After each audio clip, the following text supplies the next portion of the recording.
Hello, Stefanos. How can foreign companies invest in the Jones Act trade?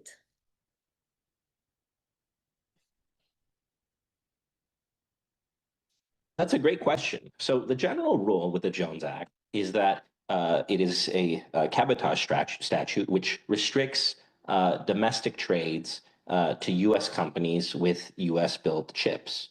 But that said, there's a few exceptions and also a few ways to comply with the law.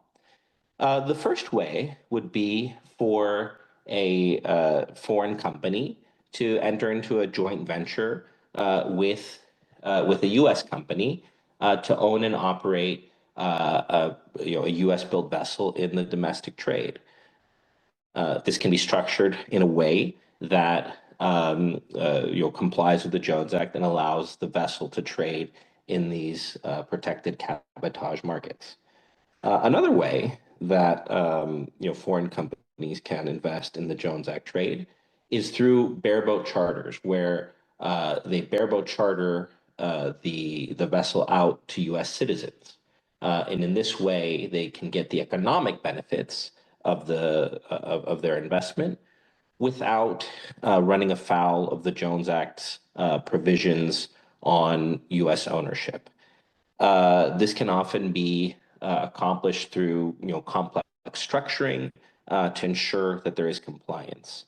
So for these two, for both the joint venture and the bareboat charter, these can be very complicated structures because the law is so stringent.